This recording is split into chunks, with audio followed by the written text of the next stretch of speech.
and welcome back to Unveiled the Podcast. My name is Ady Wheeler. I just had a blooper and said Ady Shaw. Oops. And it's because we're back for episode 3 and my parents are here. So, again, I said that I was going to be releasing a podcast every month. Trying to release one in December bit off way too much. I often do that. Having a pastoral schedule and trying to release one in December was not going to happen. But I'm really excited to be back and to have my first guest. I kind of teased them, but online. But my parents are here, Dustin and Kendra Shaw. Let's give them a round of applause. Yay. Super excited for them to be here, and we're just going to be talking about their testimony, what they've walked through individually, what they've walked through as a couple, and hopefully what we can all learn about God and his purpose for our lives and redemption and grace and all the things. So, Mom and Dad, I'm so excited that you guys are my first guests. How do you guys feel being here? Thank you for having us. Yeah. It's Yeah. exciting. Yeah, exciting. Is there any nervousness at all? No. I don't think No. so. Okay, We good. just know what God has done for Yeah. us, and Yeah. we're excited to share it. Yeah. I think this is Dad's first time to really publicly share his Yeah, I testimony. mean, I've briefly shared in front of groups. Bits and pieces of Yeah. it. Like Hope is Alive and things Yeah. like that, but nothing like this. Yeah, But being on the board, like, were you on the board with Hope is Alive? Yeah. Or yeah. Yep. Yeah, so you've, like, had some, like, practice sharing your testimony in groups, and Yeah. that's kind of how I felt. But then more when you, individual. I mean, Yeah. I've met with people for coffee, and whenever I feel the need to share, there's been Yes. times to share and times not to share. yeah.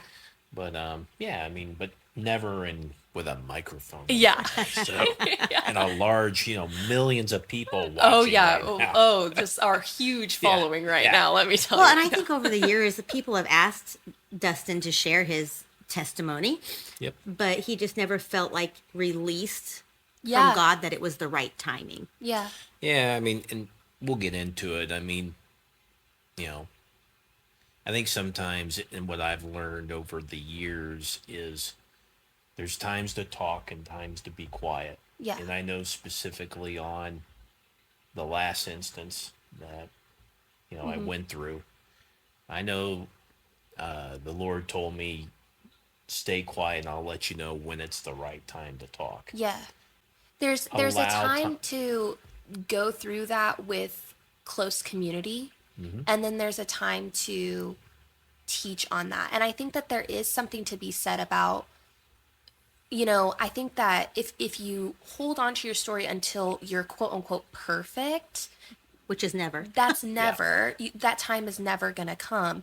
And then when those people feel like they're at that perfect place, it can come across as like, oh, I've made it and now I'm holier than thou and I can teach you. There is something to be said of like, when you're still struggling, when you're still going through it, having Sure. that vulnerability and sharing, but also having the wisdom to know God hasn't released me to tell this yet. Yeah. And I'm supposed to wrestle with him and go through this with him and learn Yes. from him and, have that close community. So I think that you've done that.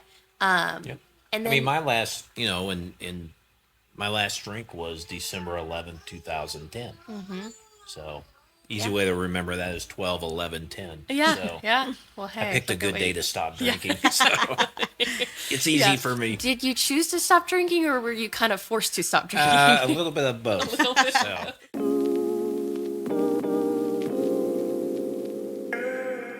Okay, so let's get into it. Who are you guys? I know that you're mom and dad, but who are you guys to the audience? Let's talk about who you guys are. so I grew up in Kansas City. Yeah. Lived here really all my life. Graduated high school in 1993, moved out to California, and then met this beautiful person. Person. And we've been married coming up here in April of this year. We'll be married for 29 years. That's crazy. So, yeah. That's so cool. Yep. Yeah. So cool. And- so, like, tell me the family that you kind of came from. So I'm the youngest of 4 boys. Okay. Again, my parents are from Kansas City. And I have 3 older brothers, Lee, Jeff, and Ned. He's and the I'm baby. I'm the baby. I married a baby too. Okay, and what about And you, how about Mom? you? So I am from a Christian home, raised in a Christian home. Both of us were. Yep. Born and raised in California. California girl Hey. through and through. But now I kind of claim Kansas as home. I've lived here for so long. Yeah. I have 2 sisters. I'm the middle of 3 girls. Grew up in a great home in a great area. Graduated high school also in 1993, but I graduated a little bit early. Oh, smart queen. Okay. I don't know if I'd call it that, but Yeah. yes, I did graduate a year early. And I met your dad. I met Dustin the summer of 1993, right after we graduated. He moved out to California and lived with family friends. Yep. And that's how we met. And So how old were you guys when you guys met? So I was 18 and I was Kendra was 17. 17. Oh my gosh, Yeah. you guys were so young. I know. Okay, so was it an immediate attraction? How did you guys meet? Mutual family friend kind So of thing? when I moved out there was June of 93. Kendra and I didn't meet until July. Okay. So I was out there for a month, and living here all my life, I always had friends, and friends came easy to me. You know, moving out there and not having friends, I was just needing friendship. So when I met your mom, I mean, obviously I found her attractive, I found her cute, but it was beyond that. I just needed friendship. So once when we kind of connected, and you know, it kind of went from there, and you know, we started.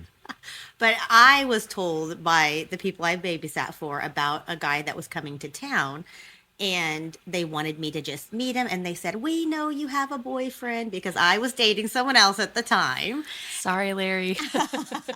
And so they were just said to me, "We just want you to meet him, maybe introduce him to some of your friends." And I was like, "Oh, sure, no problem. Yeah, I can meet him."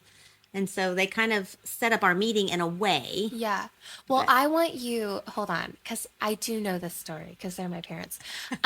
I want you to tell the story of how you first saw Mom, like in the picture, Yeah. and what you said to Mimi. Oh, okay, Yeah. sure, yeah. So Sandy, my mother-in-law, Kendra's mom, we worked together. So she was in sales. I did kind of dirty grunt work. So I was coming into the bathroom one time and went by her desk and said, "Hey, Sandy, how's it going?" And she had a picture of the 3 girls on her desk. So I was like, "Those are your daughters?" And, yep, those are my daughters. And I said, "Now, who's that one?" I pointed at Kendra, and she said, "Well, that's my middle daughter, Kendra, and my oldest daughter is Carrie." And then it goes Kendra and then Kelly. And I said, "You have cute daughters." And, you know, being Eddie Haskell as I normally was. So she said, "Yeah, but, you know, if you're interested in dating one of my daughters, this one's taken. You probably ought to be looking at either Carrie or Kelly." And I said, No. That's the one I'd like to date, and I'll be taking her out here soon. Oh my God. So, Yeah, he goes, I choose that one. yeah, I choose I'm that going to take one. her out. And she said, "Well, she's taken." I said, "Well, that can change, and it will." So, He was so cocky. I mean, big time cocky. Yeah, But I think that was probably a little bit attractive too, at the time. Yeah, for you. But I had my guard up for a did while. it work? It did, babe. See? Oh my god. So that you kind of had like this confidence, which yeah, could I mean- probably go into a little pride, you Yeah. know? Right. Was that kind of like how you were in high school Oh, and yeah. growing up? Yeah, I was Okay. very Confident. in myself. Okay. Some okay. people use the term cocky. Yeah. You know, I was confident, and you know, you kind of have to have a swag, if you know what I mean. Okay. Obviously, we're here to talk about your guys' testimony. You've been very open about how alcohol was a struggle for you, and we'll get into, explaining exactly like the nuance of those kind of situations. But going back to that, confident, prideful, cocky, teenage Dustin, when was alcohol introduced to you? And I've really never asked this to you. Like, when was it introduced to you? How was it introduced to you? Do you remember? Sure. Okay. I mean, I remember And for me to say the precise time and day and date, I don't know. But I mean, I can tell you it was, I mean, I remember getting drunk in the 7th grade. Okay. Yeah. Who introduced that to you? Was it a friend? Was it a brother? Was it? It wouldn't be a brother. I mean, I was kind of the wild one of the family. Okay. So, Lee was Lee. Jeff was going to a Christian high school, and Jeff's really, I don't think to this day, Jeff still has never drank. Okay. Yeah. Ned was always wanting to do right and please. Yeah. And then there was me. So, but no, I mean, I specifically remember in 7th grade, a friend of mine who brought bottles of alcohol to school in the locker, and we would take it home and drink that weekend. Yeah. So when you chose to do that, do you think that you were more open to making that decision? Was it to fit in? I think it was popularity and fitting in, and it was maybe kind not of even a conscious thing. It was kind of just like, No. oh, this is kind of cool, fun to do. This, Yeah. you know. Makes me feel good. and to Yeah. talk about, my parents. I was brought up in a home that was a Christian-based home. My parents never drank. I never once ever saw them drink. So it wasn't like it was was in front of me all the time. I just think it was maybe the era. Yeah. You watch the movies, and if my parents weren't doing it, well, then it must be a cool thing to do. So You know. you saw the Christianity that you were brought up in, in the denomination that you were brought up in. Was alcohol kind of a demonized thing? Like it was Absolutely. bad? Absolutely. Okay, so it was would you go as far to say it was a sin? Yes. Okay. Yes. So it was a sin, it was bad, it was whatever. And so that kind of Christianity that you were brought up in was vastly different than, the 80s to 90s culture. Totally. And So that's cool, that's not. and not only that, it was hidden. There Okay. was no there. And I say this to obviously my dad's passed and my mom's living today. I would never talk to my parents about it. And I had the best parents in the world, Yeah. but It was a taboo topic Yeah. to talk about. But it wasn't in my family. Okay, so it was different for you. It was different for me. Yeah, so for you, it could have been the era, the denomination, but also it could be location. Growing up in the Bible Belt, you grew up here. But So my for you, it was denomination, different? yes, my denomination, I would say that I grew up in. It was the same. It was the same. Okay, It was still okay. like, you don't drink, stay away from dancing, all Yeah. those things. Yeah. My parents, I feel, had a very healthy view of it, and they talked to us about what that looked like. You're not going to go to hell if you want to go dance with your friends. Yeah. You shouldn't be grinding and doing those things. It's not going to be like, my dad and mom weren't big drinkers, but did they have a glass of wine on occasion? Yeah, it wasn't in our home, but if we went out to dinner on a very rare occasion, my mom might have a glass of wine, maybe, and my dad might have a beer, but it was so rare, and a lot of times it was non-alcoholic beer, but it was just talked to as, it wasn't a horrible sin. It was just, you need to have boundaries with it. They talked a little bit more about it. It was used in probably the confines in which we find in the Bible in a celebratory way and in moderation. Right. Yeah, And in my home, there was nothing. absolutely nothing. None. But also too, though, my parents didn't look down upon people that did drink. They Right. just felt for their home. They felt very convicted by it. And two, I mean, my dad struggled with drinking too before he Early. met my mom. Yeah. So I mean, I think it was kind Yeah. of one of those things of kind of a history there. So they just chose, we're not going to have it in our home. Okay, so growing up, it was probably due to, the culture, popularity, kind of a rebellious thing. Did you consider yourself as having a relationship with Jesus early on? Well, I mean, yeah, I mean, I was brought up in the church. I've always gone to church. I've always had a respect for the church. I mean, obviously you go through your times of teenager where, I didn't want to go to youth group. I didn't want to go to church. And I think those things are normal for kids, that go through there. But I always had a respect for the church. Okay.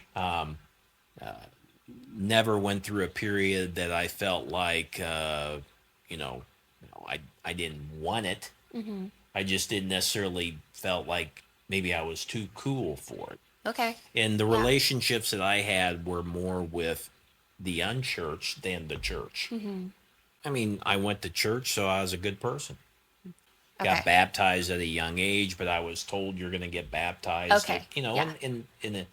I think probably I can't even remember how old I even was. I was maybe 8 years old. Yeah. Maybe. I remember when you got rebaptized and that one was your decision. Yes. Yeah. Yes. Yeah. But there was no personal relationship with Christ in my heart. Mm-hmm. I mean, there was no conviction, and I just did things. I didn't care. Yeah. It's like you want to go to heaven, right? A lot of people want to just not go to hell. Yeah. So it's, I'm going to accept Jesus as my savior. So I don't go to hell. So I don't go to hell. But yet I'm not going to give over and surrender my will to God's will. I'm not going to think about what I'm doing. I'm just going to do it because, I'm saved. I'm not going to go to hell, but I'm not going to make a life that is surrendering my own will to him. How was alcohol kind of in your life at that time when you guys were dating, before y'all got married? Was it casual? Was there a problem? What was it like? Well, we got married at, I was 21 and she was 20. Mm-hmm. So, legally, she shouldn't have been drinking. At all. And I really didn't. No. I really wasn't a drinker. I always felt with our relationship, Kendra was never really comfortable with me drinking. Okay. When I drank, and people that will hear this, they'll probably laugh. And,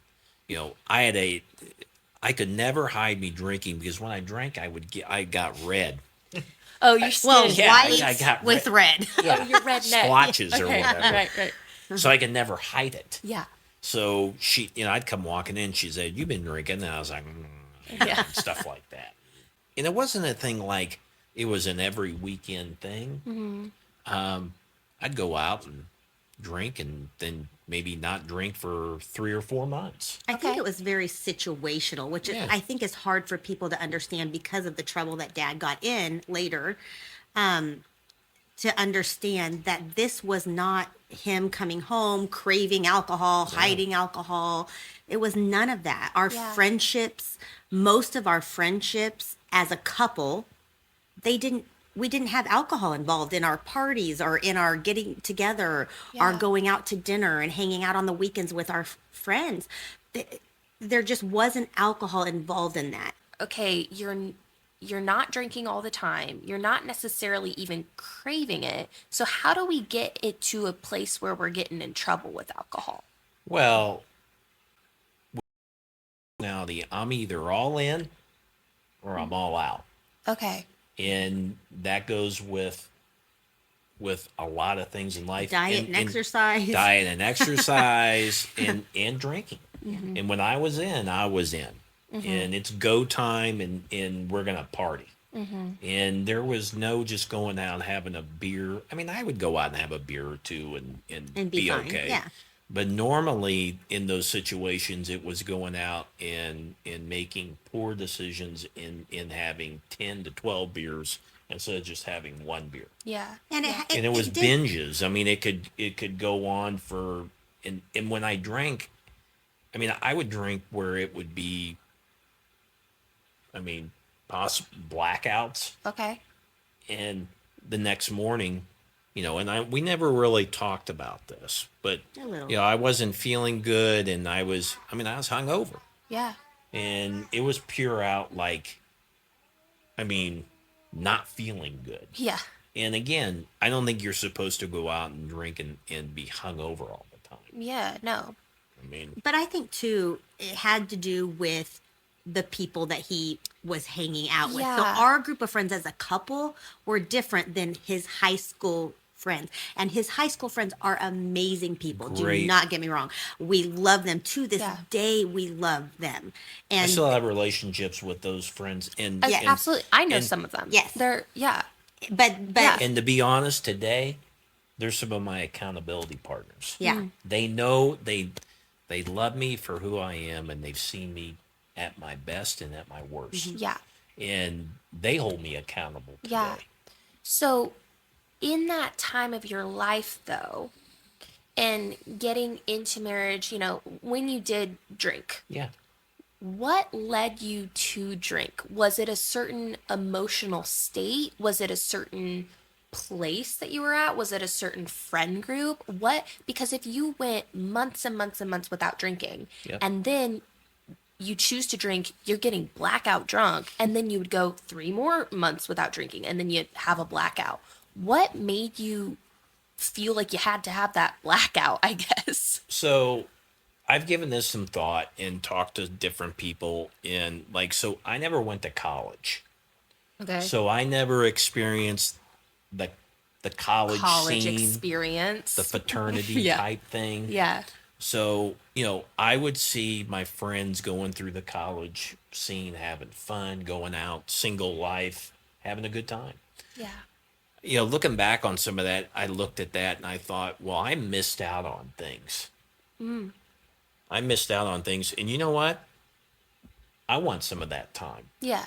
So selfish Dustin would come out and say, you know what? I'm a great husband and I'm good up to this point, but you know what? I need my time. Yeah. So I would go I need to out. let loose. I need Yeah. to have Right. something for me. Yeah. Yeah. I need to let loose. Well, when Dustin let loose, it let loose. And I felt like I needed my time.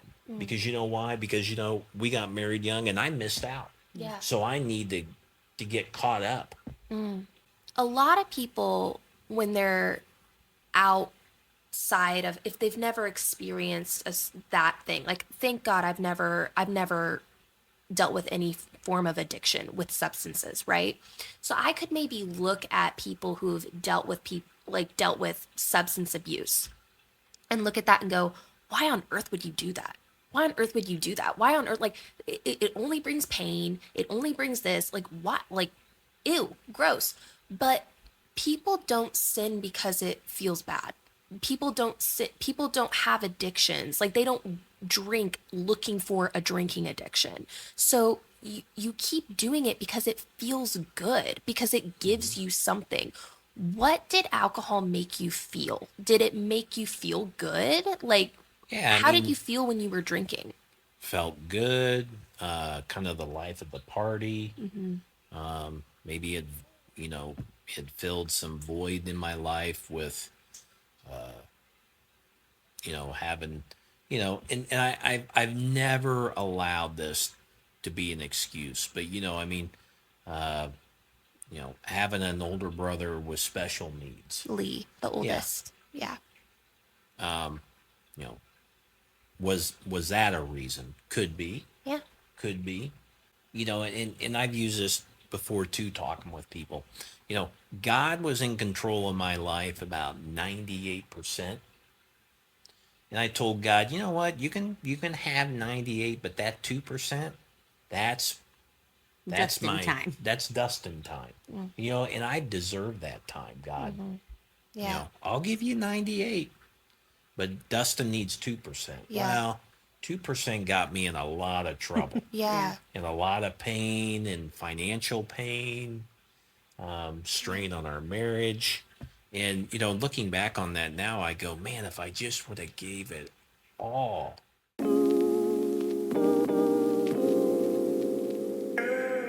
Okay, so now we're gonna kind of get into the messy part. You guys did a great job, like, laying the foundation.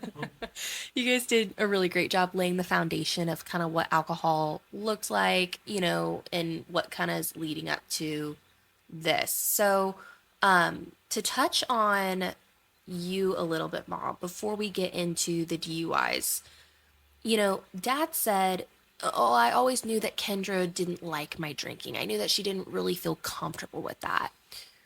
What does he mean by that? Did you make that known that you didn't like it? Did you kind of sense like this? I think this could be a bigger problem than what he's leading on. Where did that come from? Yeah, I didn't ever suspect that we would get into the situation that we got into. Okay. However, I did know of Dad's past because he was very open about his What is childhood. that past? Just that he partied a lot growing up. Growing up, Yeah. okay. And that one of the reasons he moved out to California is because he knew that if he went to KU that he'd get himself into trouble. Yeah. So I knew when I moved to Kansas City and I lived down in Westport and we would be leading each other because I needed to go home to go to bed and he was going to go out with some friends. And I would say something like, okay, babe, well, have fun, but be good.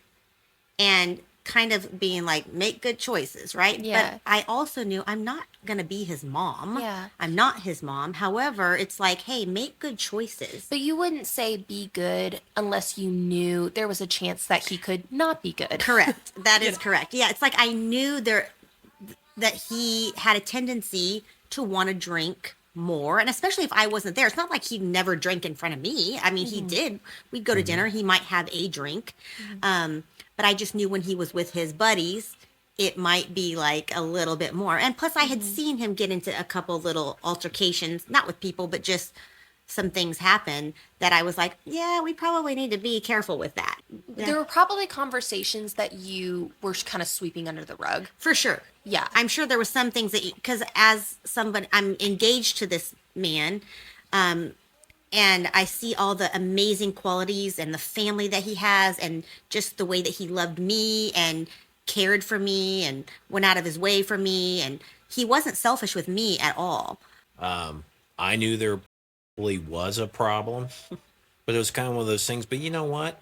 He's a good guy. Yeah, he's a good guy. We'll just let's ignore it. If we don't address it, it's not a problem. Yeah. Yeah. Yeah, it could be. Yeah, exactly. If we don't address it, it's not a problem. If we don't address it, it will go away eventually. And I think you I did kind of put it off on, we're still young. Yeah, We're figuring we're it out. It's a phase. It's a We'll phase. grow out of this. Yeah. Yeah. So, Well, you didn't grow out of no. it.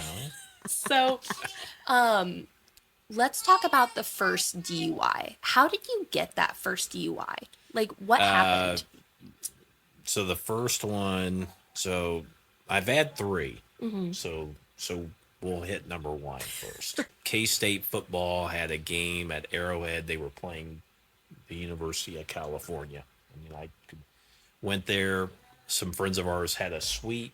Drinks were available and they were free. So things were flowing Love pretty it. good. Yeah. Yeah. Open bar. Hey, Yeah. let's go. Yeah. So went to the game, had a lot to drink, was in my car, was less than a mile away from my house, and got caught speeding. Got pulled over, and the cop had asked what I've been doing, and he'd said, "Have you been drinking?" I said, "Yes," and he said, "Well, you need to get out of the car." Did the DUI sobriety test that they do, and he said, "Well, it looks like you passed, but would you mind blowing into the breathalyzer?" Oof. I said, "Well, sure." Blew, and I think the legal is 0.08. I was 0.088. Oh my gosh. So Barely over. barely over, but Did a lot of people know about that? no. So on your first one, you can apply for diversion. Okay. And diversion is that if you can prove to the state that, you'd go, there's certain guidelines you have to pass and blah, blah, blah, and do all this, that it will be dropped Okay. From your record? from your record. But Okay. then if you have any other future that then Then it shows. Then it shows, then you got one, and Yeah. things like that. Yeah. So But it wasn't, again, we're and when I say we, you guys, we're playing it off as like, oh, but it's not that big of a deal. It was barely. It was just a freak accident. Well, that he Mom even didn't got know about stopped. it. So I didn't know about it for a while. Yeah, so Okay. it was one of those things. I had to go like a 30-day without driving while I drove. I'm gonna drive. I Gotta go to work. I have to drive. Yeah. So she didn't know about that. And so, yeah, I mean, I was obeying the laws, but breaking the laws, if that makes sense. Yeah. The first one that I remember, though, is the second. The So second the one. second one was more of a big deal. Can we kind of talk about how did you get the second one? So the first one's played off as not a big deal. Life goes back to kind of how it Yep. was. And, you know, and I've learned my lesson. I've and I'm quote gonna, unquote learned my lesson, Yeah. but like drinking's kind of handled the same way, where it's like you go months and then Yeah. you would go out with friends And- for a game, yeah. and And then this you one go was months years. and then you go out to friends for a game. Well, now it's been years. I'm about 9 years old. So on the second one, went out with a friend, and we went to a bar, and he was, it was a family member, and we went out, and again, went out, and we knew when we'd go out, it was going to be fun time. Yeah. So went out to a bar not far from us, and was having drinks, and I decided to leave him there at the bar, and I got in my car to go to a Taco Bell. It was actually, let's clarify, it was a Kentucky Kentucky Hut. Hut. Oh yeah, A Kentucky Hut. Fried Chicken, a Yeah. Pizza Hut, and a Taco Bell, All all in in the one. same Some people building. will know what that means. Disgusting. Kansas Anyway, City people will know exactly where that Yeah. location is. Y'all will know where it was. So Well, so when I went, you know, next thing I remember, I was woken up to a tap on the window from a billy club and a flashlight in my car, and I had passed out in the Taco drive-through. Bell Drive-through. drive-through. In the drive-through. Nice. with my foot on the The brake. break, thank goodness. You know, looking back at a lot of these things, you know, we laugh about them. Yeah, but it was I serious. mean, it was a That is serious serious. ordeal. Yeah, I mean, you know, I laugh about it now, and there's been jokes made about it, and I do think that part of the healing process is the grief, Yes. and there's time to laugh, yeah. Well, and now there's time to laugh. Now we just but- look and be like, how stupid were we? You know? Yeah, it's one of those things where if we don't laugh, we'll cry. Yeah. And we did a lot Lot of of crying. crying. Yes, so we now did. we can laugh. Yes, we did. Exactly. This one, the second one, was a little different. Okay. Did not blow. Oh. I told the police officer I'm not going to blow. Well, that's fine, and the state of Kansas allows you to have that right not to blow. But as we all know, driving is a privilege. The state of Kansas said that's fine. If you're not going to blow, your license is suspended for a year. For a year. So were you taken in? Like, Oh, yeah. so did he do the sobriety test? You're walking the line, and then you're. Well, yeah. I mean, He went to jail. It was very obvious. it was very night. obvious. Okay, okay. Yeah. So Yeah. It was very It was very obvious. And it was obvious. scary for me because the family member is now stuck at the bar that they're at, calling me. I have no idea where Dustin is. Yeah. His car is gone. I'm still here. I was freaking out. Yeah. So I'm calling the police station asking, you know, is my husband there? And they wouldn't Yeah. tell me at first. Yeah. So then I had to get down to the police station to knock. I need to know if he's here. And they finally told me that he was. So So went through the process. So kind of forward through things. Yeah, second one. Mm-hmm. So now second one. Now your license is suspended for a year. For a year. Was that Could the not- only, like, was that the only kind of disciplinary action that was taken? had to meet with a probation officer once a month. Okay. Was on call for drug testing. For the year, I never drove one time, And that was so hard. and that Yeah. was hard. Yeah. Kendra drove us around. I mean, there were times, and that's where maybe, and you've been fantastic through this, but like you could start sensing like when, hey, you know, we're out of milk, Mom's got to go get it. got to go get the milk. Or one of the kids One of the got kids sick. We need to go. We need cough syrup at 2 a.m. Mom's got to go get it. Mom's got to go get it. Yeah. You know, things that normally dads do, I couldn't do. Yeah. She was solely dependent upon her to drive us to wherever. Yeah. I was dependent upon people to get me to work. I was dependent upon people to, you know, who's going to take, I mean, who's going to take me to get my hair cut? Yeah. Just What about everyday lunch? things. It was hard. I can't do this. I can't Gotta do pack a this. lunch, I can't. Yeah. Just the little things that you don't think about. Honestly, people don't realize too, Dustin doesn't work close to home. Yeah. He has a 30-minute drive to work without traffic. Yeah. And back. So for me to load 3 kids in the car at the crack of dumb dawn, and it just was trying to figure out all of those logistical things. It was tough. Yeah. I do remember you did choose to tell us kids about this one, because I remember, and something I shared with my testimony was, I remember you guys sat me down and I remember you said, Dad's not going to be driving for a while. And I was so young and innocent. I was like, well, can you still ride your bike with me? Yes. And you were like, yes, I can still ride my bike. Yes. We can still ride our bikes.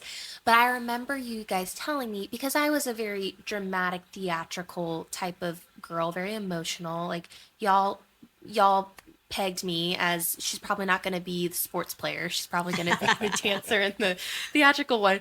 But I remember you telling me not everyone needs to know. And I know now what you guys were talking about. Yeah. You guys were saying like, hey, the new person who's walking into church who we don't know who they are, you don't need to go up to them and say, by the way, my dad can't drive and he has a DUI. Like, because people just do make assumptions and judgment on that.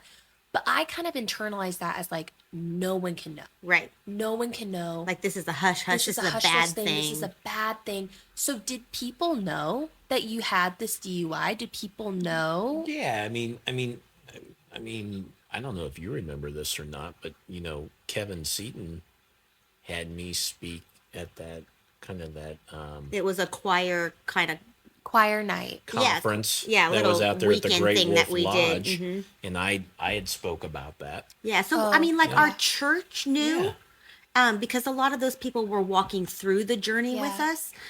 Kevin and Janet Seaton. Yeah. Kevin was our worship pastor at the time, and they are still some of our closest friends and confidants, and someone that we lean on.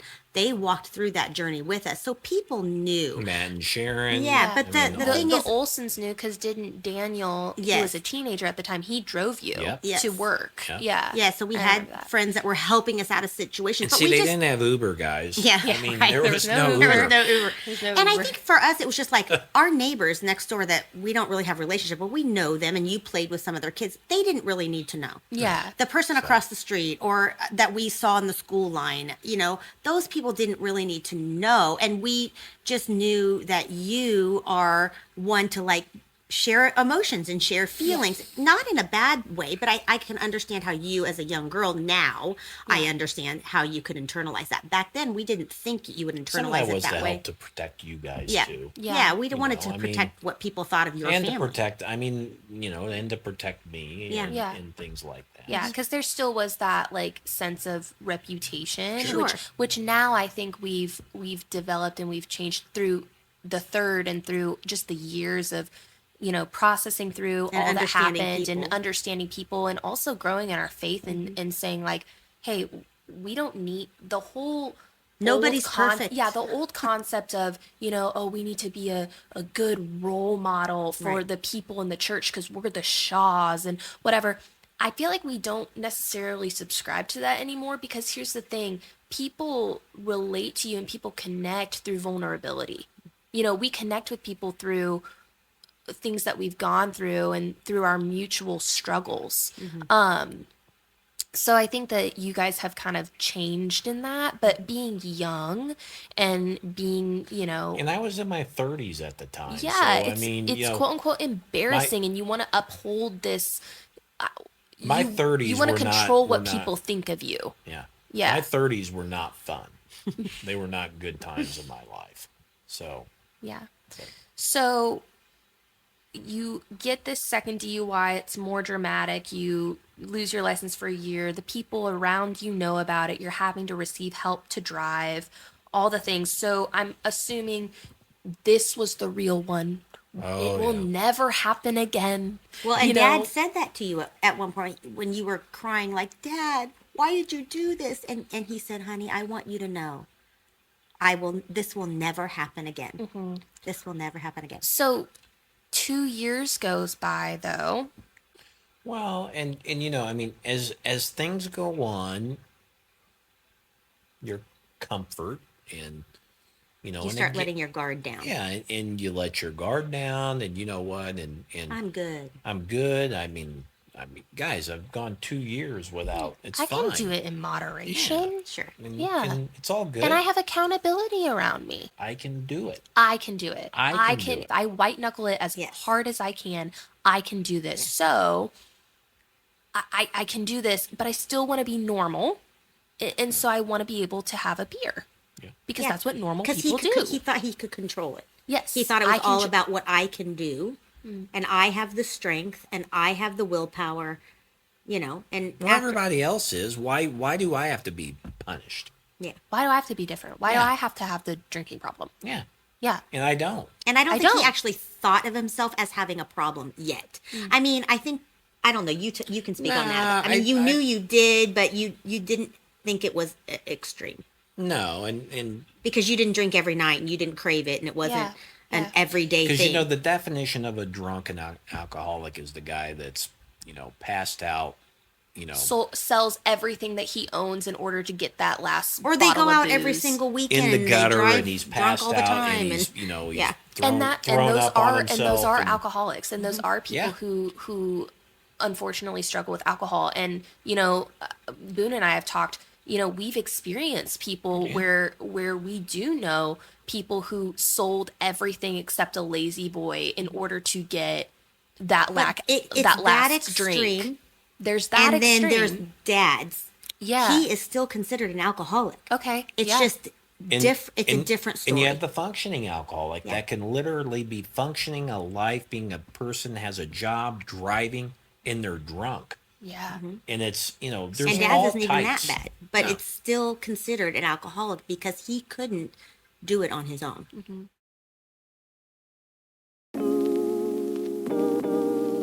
Let's talk about the third one. Okay. So mom goes out of town. I was and going to going California for a wedding. for a wedding. One of her girlfriends was getting married, and so I had the kids. Had you and Avery and and it was Daddy weekend. That weekend, there was a KU basketball game in Kansas City, not in Lawrence, and it was downtown. I was taking a good friend of mine down there, so we were going down there, and a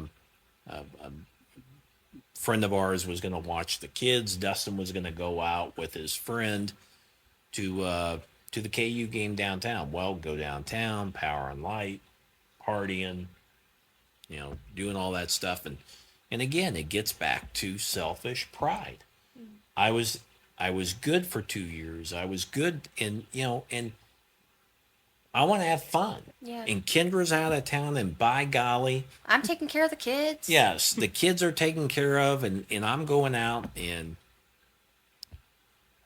lo and behold, Started with a couple beers. So was that your first night that you had drank since the second DUI? no, well, I mean, I'm sure there were occasions. I can't pinpoint, was that. I'm sure there was occasions I had gone out and had a beer and And did fine. and did in his, fine, you know. and now I knew I was going to go out and I mean, I'm partying. Yeah. We're back to where, to where we were on the first one. I mean, it gets back to, I want my time, and I deserve my time. And by golly, I have 3 kids. And My it wife's feels out of good. town. It Yes, feels good. it feels good. I can let go of all of the titles that I have to wear of, being Dustin Shaw and being a father and being a husband, and that happened very early on, and I can just be Free. me and Yeah. free and loose, and it feels good Yep. and it tastes good, and I'm with my buddies and they're doing it, and I want to be normal. So this was the come to Jesus meeting. Yeah. The third one, is bad. And there's going to be some major consequences for your third one. The state's always willing to give you the benefit of the doubt, but Yeah. it's the old saying, third strike, you're out. Yeah. Third one, you're out. Got pulled over and passed out at an intersection. And again, blackout drunk. I mean, there is no. You passed out at an intersection? Yeah. Yeah. In the driver's seat. Was anyone hurt or I harmed? I mean, no one was hurt. Thank the God. car was not, Yeah. car was not hurt. I was not hurt. I didn't hurt anybody else. I mean, God was No, it's protecting 100%. It's you. unbelievable. And protecting a lot of other people. Absolutely. I mean, I look at myself today and I'm sitting here today, 14 years sober. And I could be still sitting today in a prison Yeah. because of a bad choice that I made in hitting a car or a minivan of a family and killing 4 people. Yeah, it could have looked Could have a been whole lot worse. really, really bad. Yeah. And So I we're sit very here and I'm thankful. so thankful, so thankful. Yeah. So Like- yeah, so got the third one. Yeah. And got hauled off, went to Overland Park Police Department, and my brother bailed me out. And I knew this one was bad. Yeah. I mean, You can't hide it guys, anymore. a third one. Was third one? Was it a sense of embarrassment? Like, Oh, there oh my was- gosh, there was all types. Really? Like, I can't control myself? Like, Yeah, it's so I mean, embarrassing. well, and not only that, I mean, there was a sense, but I mean, okay, my marriage is gone. I knew, I mean, how can I tell people and tell my kids and tell my wife that this will never happen again? And here we are. Yeah. We're back at it at the same place. You know, and I'm just sitting there, and I remember that morning, early in that morning. So Kendra was out of town. My brother Jeff came and bailed me out of jail. Came home, and I was in bad shape. Yeah. I mean, I was in bad shape, and passed out probably on the couch, or maybe no, I was up in my bed. Waking up and hungover. And thinking there and just thinking, what am I going to do? I mean, what am I going to do? And it was cold that morning. Yeah. It was icy. Icy and And it was like snowy. really, I mean, Jesus really set the mood with that. Yeah. With that. I mean, it it was was just- gray outside. Yeah. It was like Cold. cold, Just and, cold. and It was damp very- and just, it was ugh. depressing. It was gross. It was depressing. It was depressing. It was. I remember waking up that morning, and it was early in the morning. And I've never have struggled with depression, but man, was I depressed. And there were pure out voices telling me how worthless I was. Yeah. And this is an embarrassment. I mean, how could you do this again? And I contemplated suicide. I did. I mean,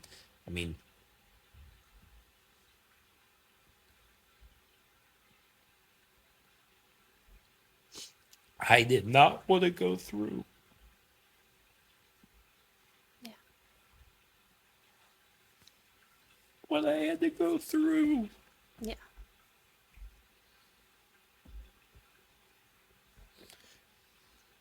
You know, you hear all the time. Okay, everyone could have a DUI. Everyone that drinks. How many times have I heard my friends say, Dustin, you know what? It was just bad luck. Yeah.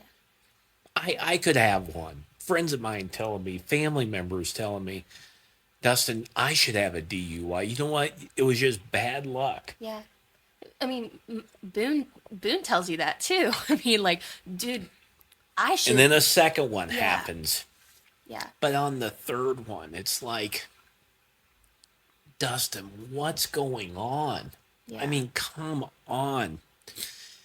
And I remember hearing those voices, and I was like, all right, so what can I do to, there's no way I'm going to be able to go through this again. A third time, And what did the consequences look like? Yeah. And And I- potentially losing your wife, your family. I knew I was going job. to lose her. I knew I was going to lose her. And I mean, I remember calling up Kevin and Janet Seaton, and they were out of town, and it was a snowstorm, and they were in Columbia, Missouri. They had to spend the night there because they were traveling back home. They had to spend the night and get a hotel room in Columbia because they couldn't travel anymore. I think they closed the highways down and called them, and hearing Kevin say, "Dustin, I'm on my way and I love you." People think, man, yeah, Dustin. I mean, he got through this. Did he really learn his lesson? 14 years sober. And guys, there's reasons why I don't drink. Mm-hmm. I don't ever want to go back. Mm-hmm.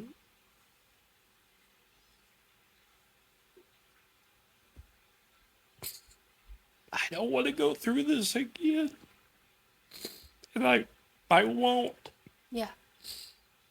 People have asked, well, Dustin, could you drink again? Sure, I can drink again, but why? Why would I? Why would It's I not want to go worth it. through this? Yeah. I remember that morning waking up, and like I said, I heard voices in my head of ending my life. And did I ever really think about it? No, but I'll be honest with you, it was in my mind. And I remember laying on the couch in our living room, and I was hungover. I mean, I'd get up, go to the toilet, and get sick. And I think it was hungover, stress, Fear. anxiety, fear. Yeah. I mean, there was a lot of You were things. throwing up. I mean, there was a lot. You were hungover, but also you were throwing up because it's like, holy crap! Like how Anxiety, am I and gonna I've got to face my wife here in about 12 hours. for sure. But I remember laying on the couch, and I had one of those kind of aha moments. And I remember just literally laying on the couch and just opening up my eyes. And what I saw you, Avery, Owen, Kevin, and Janet. I think my parents were there. Yeah. Jeff was there, I think. They were all, and they all had their hands on me praying. Yeah. Even you kids. I remember that. Mm-hmm. That's crazy. I literally forgot about that. I just remembered that. And to get spiritual here, I felt the spirit of oppression. It was finally lifted. You just lifted. Yeah. And I was free. Where it was, okay. Yeah. I mean, it's gone. Yeah. I remember as a little girl even feeling like there was a spiritual battle that was just lifted in that moment. Like, you can say what you want, whatever. There's a battle for our spirit and for our soul. Mm-hmm. This battle is not against flesh and blood. It's a spiritual battle. Mm-hmm. And we even as a little girl feeling like we were praying over you and just praying that like God would heal you, release you, bring you peace, all these things. But it was like in a moment, it was just like, whew, and it was like, absolutely, you felt a peace all of a sudden. And what were our problems solved in that moment? No, absolutely not. Actually, we were just about to go into battle, but there was this he is our comforter. There was this comfort. There was this peace in knowing it ends here. Yep. It ends here. I felt that the spirit of oppression was lifted off of me. And I remember someone telling me it was almost like, it wasn't necessarily inner, it was almost like a leech and just a hovering over me. Yeah. And finally it was lifted. And mine was alcohol. Some guys, it could be drugs, pornography, eating disorders. Yeah. Whatever it is, we all go through things. And I think, but I do feel like mine was lifted that day at that moment. Yeah. But I think it was because at that point he was like ready to surrender. Yeah. Like fully surrender. Wouldn't you say? Like at that point you were like, I could lose everything I've ever loved and worked for. Yeah, like I can't do this on my own. My good work, my good enough is not enough. Yeah, so he it laid has it down. to be God. Yeah. It has to be. And I find in the party's over. Yeah.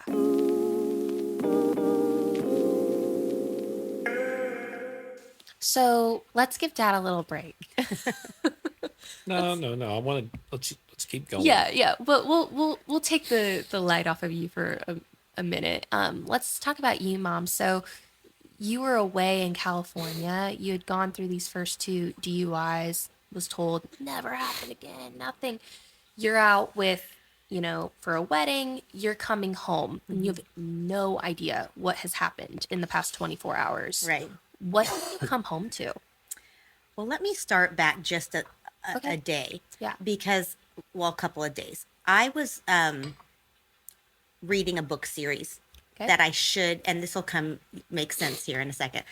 A book series that was like a historical fiction, but it was kind of based loosely on King Hezekiah in the Bible. And so I was reading this series. I should have finished the last book, on the way out to the wedding, but I did not. And I really believe that was God's. He was saving it? He was saving it for me because I needed what I was going to learn in this last book fresh in my mind for what I was about to face. Yeah. So I mean, really.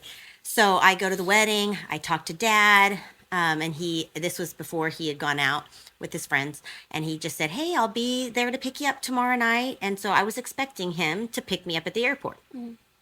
And so when I landed in Kansas City, I could see it was very snowy, very cold. I think my plane might have been a little bit delayed, but it was 8:39 or so at night.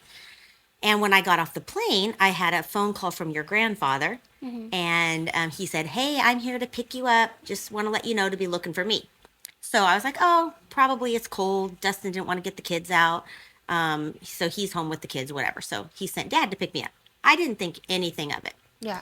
So I got in the car with him, and he's asking me about my trip, and he was just patting my hand, like reaching over and just patting me, and how was your trip? How did it go? And I was telling him about it, and he was always very loving and tender. Yeah. Typical Dick Shaw way. Yeah. He was literally like my dad. Yeah. And so I didn't think much of it.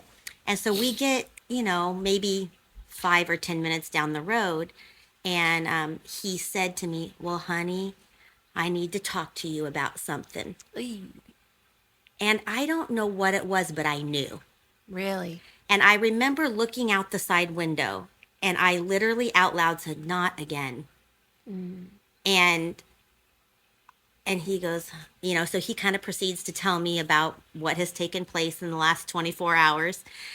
And on the way home, reading that book is what came to my mind. And on the plane, you had read I had read it the last part. At my last layover. So it was fresh in my mind. And it was where the prophet Isaiah was talking to King Hezekiah about his wife that he had banished. And that's a whole story you can read into in the Bible. But and he said to King Hezekiah, how can you not forgive your wife when you have been forgiven so much?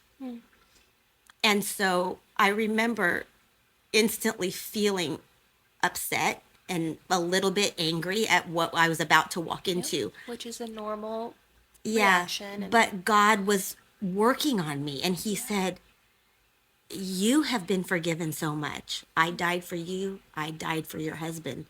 How can you not forgive him? And so when I walked through the front door, I walked into a room. Kevin and Janet were sitting there. It was just them and Dad and Mom. Can I say something real quick? Yeah.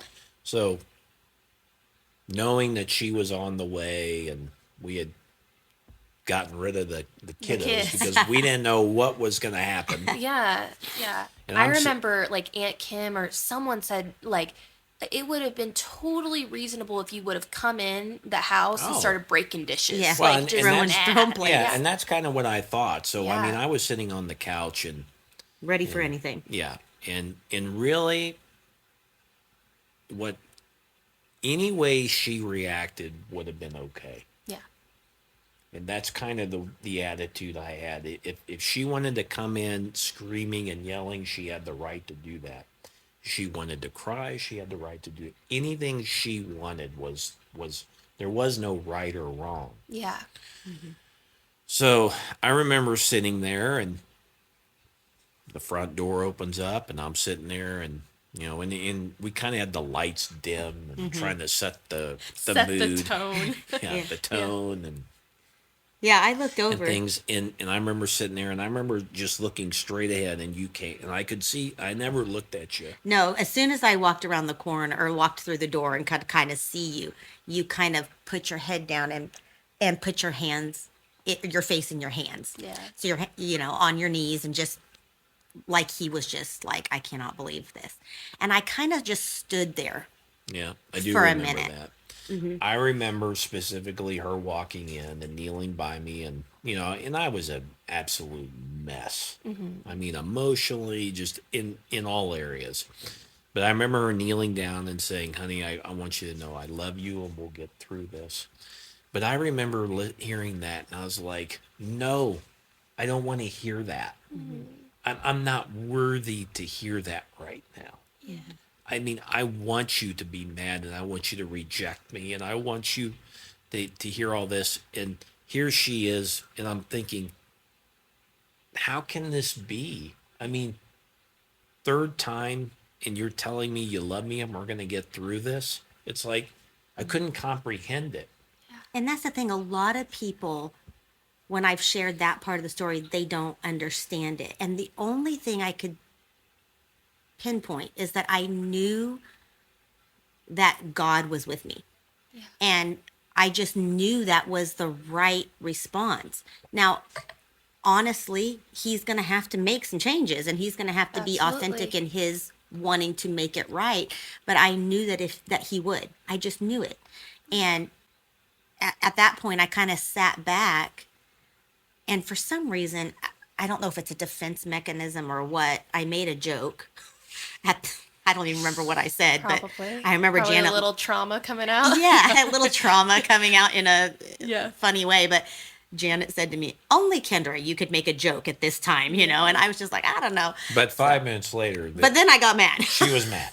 Yeah. Well, we all go through a grieving process, Yeah. but it's interesting how it reminds me of like the prodigal son. He comes back to the father and is like, literally, make me your slave, and like, I have wronged you, and I'm so dirty, and I've sinned, and what I deserve is to be a slave. Like, I'll work, I will. Shame. I wanted shame. Because that's what we want to do. We want to feel justified in our responses and have a justification for, if I don't want to forgive, I wouldn't want to forgive and whatever. But what does our Father do? He does what the Father does in the story, and he says, "No, I'm actually going to have a party for you because I've been waiting for you." He runs to the gate. He doesn't even come to the front stoop. He's running to him and just offers this forgiveness, And so it's so cool how God saved a story like that and reminded you, I really do believe that that's why I could respond the way that I was, because God had saved that part of the story for me to hear about what does forgiveness look like? Yeah. What has it looked like for you? And how do I offer that to my husband and to others as I've walked through life? But I don't want it to sound like I'm like this model Christian and like I didn't do anything wrong. I mean, like that was God's strength. that was was the Holy God, the Spirit. grace of God that I was able to, because the very next, or that very evening, he came upstairs. We had gone upstairs to get ready for bed. I had gotten in bed, and he came in and he wanted to lay down next to me and like hug me. And I went, no, I'm not quite ready for that yet. Yeah. Because I was like, I need some time. Yeah. And then the very next day, sitting with Nana, his mom, and crying like, what are we going to do? Because I'm looking up, what does it look like for a third DUI? Oh my gosh, I'm going to have to go back to work. What am I going to do with my 3 kids? He's going to lose his job. He's going to go to jail. Oh my goodness. All the fear that Satan starts throwing at you. Like, he has just wrecked your life. Your future is nothing. Like, everything you've worked for is going to be gone. You're going to have to sell your house. You're going to have to live with someone. All the things that start hitting you. And I had to constantly, thank goodness, I had the right people in my life. We had the right people in our life that were able to wrap their arms around me and say, I understand your fear, but we are going to trust in Jesus. Yeah. And we know that God has got you. I remember telling Kevin Seaton, you know, Kevin, I mean, I'm to a point in my life now with this. I'm not embarrassed about it anymore. Because there used to be a part of embarrassment and shame. And I remember Kevin telling me, Dustin, that's a healthy place to be. It wasn't that I was embarrassed, but I wasn't embarrassed to share it.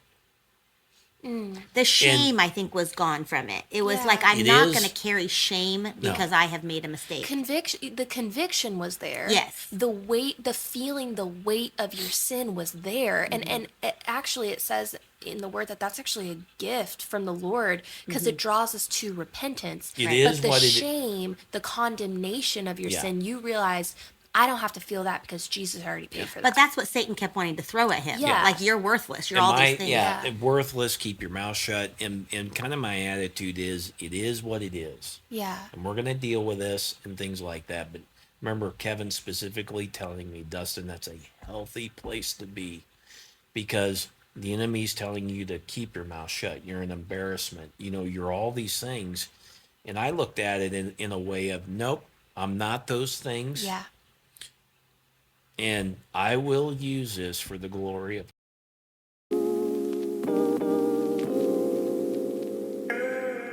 All right, so let's get into what the consequences of this third DUI was. Because we've talked about the emotional, what you were feeling, you know, all of that.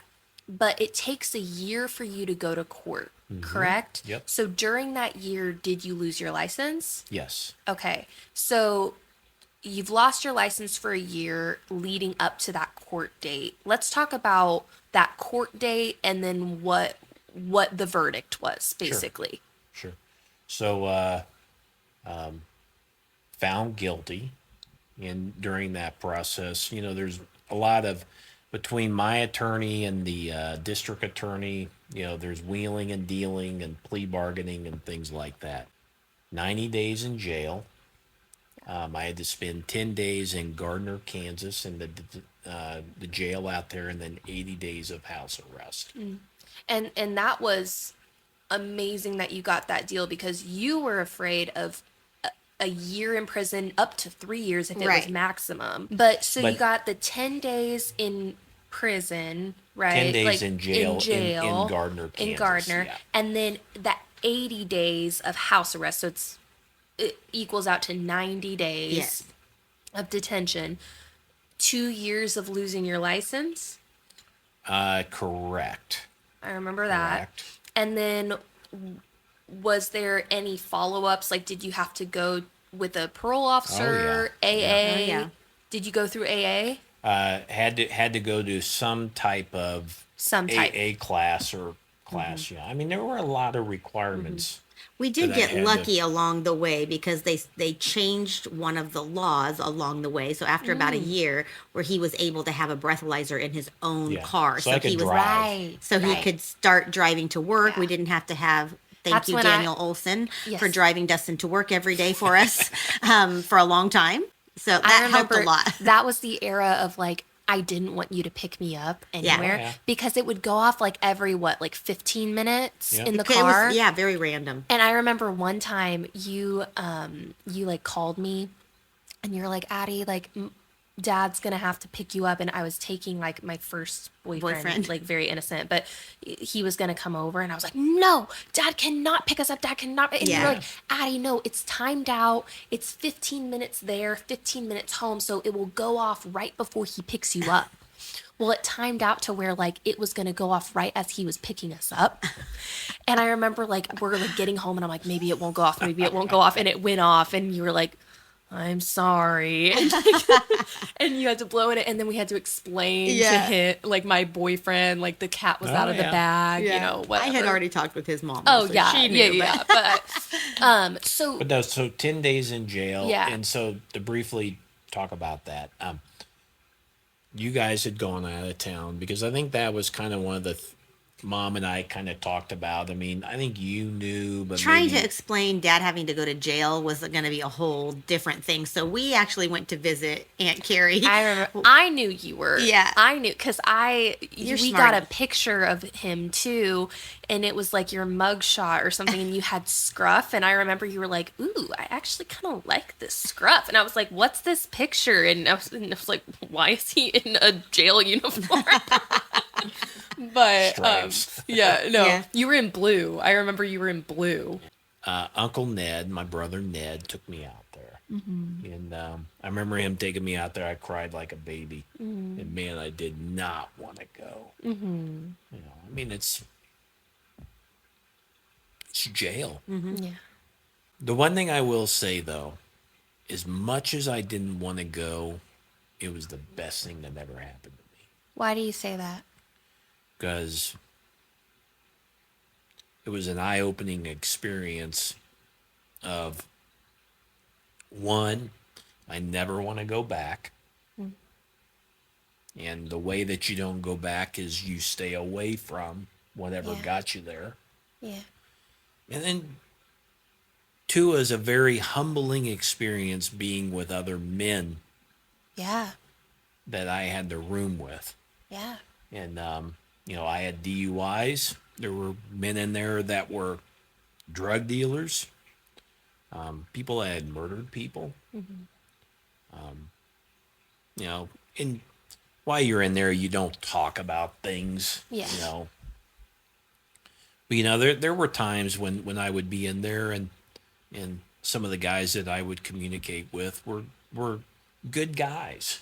Yeah. You know, and I say good guys, but you know, we all were in there because we made at a split second poor choices and decisions. Does that define who you are? I don't know. You know, are people going to define me for being the guy that has 3 DUIs? I mean, you know, we all made bad choices. And in doing so, there's consequences for those choices. And you can be forgiven, but there's also consequences that are part of the healing process. Yeah. And that's where I get back of, I remember Ned taking me out there, and man, I was crying like a baby. I did not want to go. And I was like, no way. And I remember, though, going through that process and then Ned picking me up after 10 days, and I wouldn't change it for the world. That's part of why I believe I've been 14 years sober now, of going, I had to go through that. Yeah. And I always say, I feel like God could have got us to where we are today in an easier way. Yeah. But this is the road that we had to walk But due he to knew choices. that's what Dad needed, because you know, you kind of mentioned this, that there's some of your friends who are like, oh, it's just bad luck, like, you know, Yeah. I should have some DUIs. I mean, Boone even looked at your story and was like, man, with all the stuff that I Have done. did, I know. I mean, I should be in prison, I should be dead, you know, all those things, but he didn't go through that. He went through his own journey, and God Different allowed way. other things in order to wake him up and bring him to a place of repentance and surrender to God. And this was your journey. This Yeah. was, he allowed these things, and he allowed these consequences Sure. to happen to get you to a place of surrender and to maybe work on that pride. And it grew work on- his compassion. Yes. I mean, Wow, I yeah. would say, like, you could look at somebody on the news and be like, oh, they're a piece of trash. Well, you know what? They could put Dad's story and his picture up on the news too and say he's a piece of trash. When really, You have there's no a idea. life, There's a life, there's a a family. person and Yeah. a family behind that mugshot.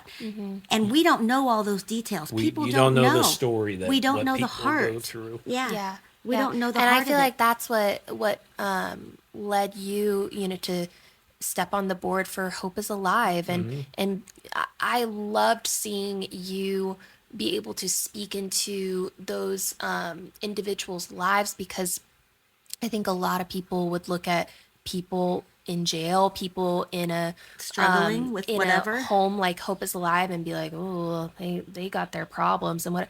And you're able to come in and be like, I was a business owner. I was, I mean, I didn't have to ask for anything. Like, I was very financially well off. I had the perfect family, the perfect wife, whatever, but I had a similarity with you, and it was a hole that I was trying to fill with alcohol. It was a place of my life that I felt like I could control.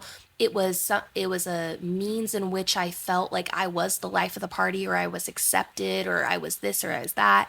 And whether even though I wasn't the guy who was selling everything that he owns and completely incapacitated, I still had a problem.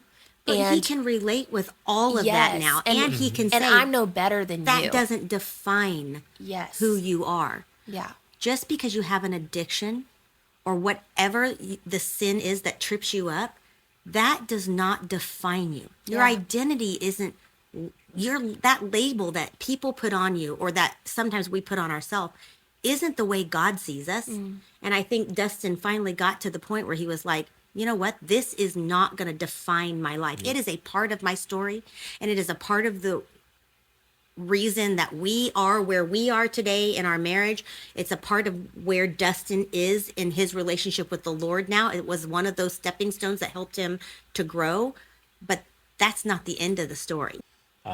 You know, and I say these things, and there was a felony on my name too. I mean, I had a felony, Yeah. and felonies are very, you know, I mean, It affects you. it Oh absolutely yeah, I affects remember you. for I mean, some reason in 7th grade, the teachers were teaching us how to look up felons in our area. Why they were teaching us this in Blue Valley schools, I have no idea.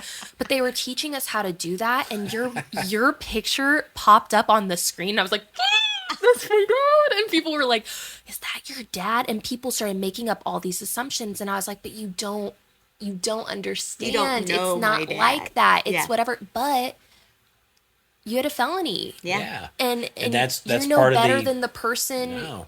the other people up on No. that screen, you know? I mean, there were again times of embarrassment on that, and again, I'm not proud of that. No. I'm not proud of that. But that's You that's shouldn't part be. of that's part of the testimony and the story of where we are today. Yeah. Yeah. And you know, and it's embarrassing being a business owner, and banks ask you questions, and insurance asks you questions, and you got to say, yeah, I am. And you know, well, why? And then it's, God, do I got to go through this again? But again, if it's an opportunity to share my story for the glory of God, you never know who that's going to be able to help. It is a felony, but I also, going through the process in 10 years, being able to have no incidences with the law. You know, a couple of years ago, I got a letter in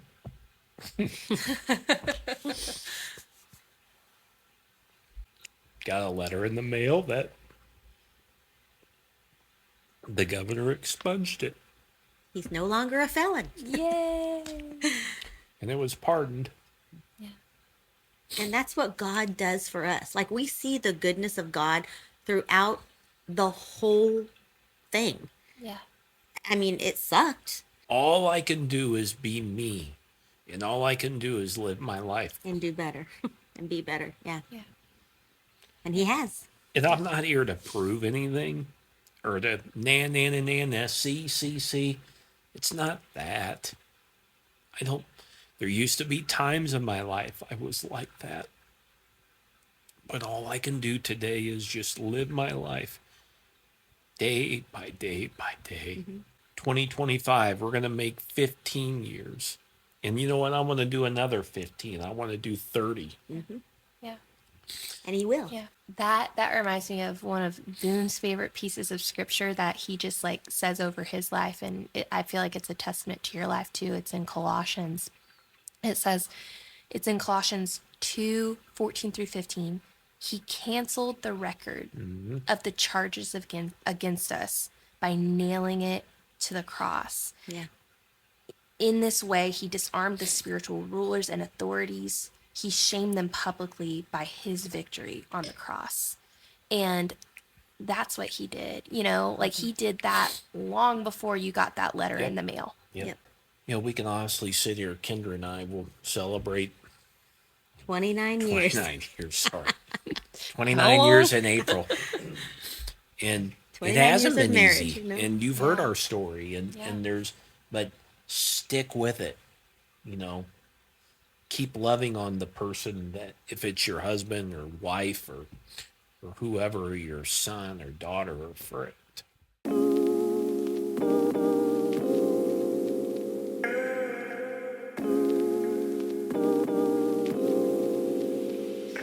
Well, Dad, I have one more question for you, just to end. But before I ask you that, and before we close, I do want to say I'm so proud of you. I'm really proud of you.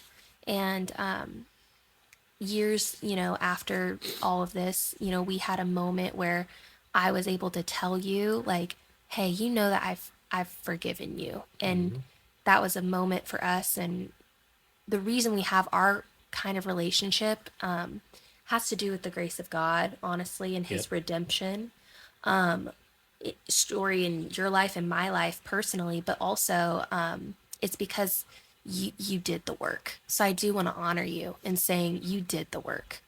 And thank you for doing the work. Thank you for being the man that you are. It hasn't been easy. Yeah. But my last question for you, and it may get you even more emotional, which is this is super interesting for me to see, because my dad, he is a teddy bear, but it takes a lot to get you to cry, cry. You do get teary a lot, but my last question for you is, you were talking a lot about that morning that you woke up from that third DUI, feeling the weight of your sin, but also the enemy was creeping in and starting to spew those lies of just shame, that you're worthless, that, how could you go on? There could be a person who's struggling with those thoughts, of just feeling lost and feeling broken and feeling like, what do? I don't want to do this anymore. What would you say to that Dustin that morning, or someone in that position? What would you say to them? Well, reflecting back, and looking at that, and I think I used the term, here we are, third DUI. My gosh, do I have to go through this again? And I used the term, and I don't think I've ever used this, but I knew at that point the party was over.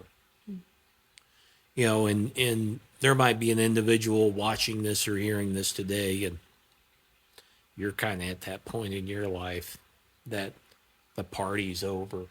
And what do?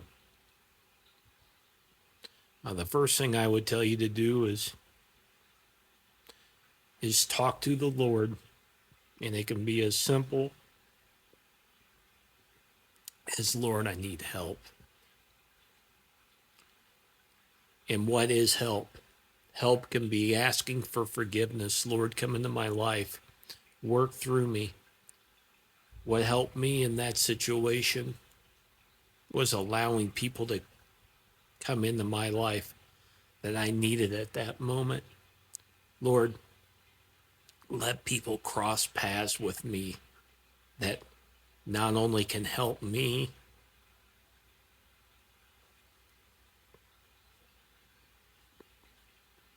but I can help them. Healing is part of giving and receiving. And part of the biggest healing process in my life was, there was a point I had to forgive myself. And that's not necessarily easy to do. Yeah. People forgave me. I've forgiven them. But have you really forgiven yourself? Because part of the process of getting over things and moving forward is forgiving yourself. Yeah.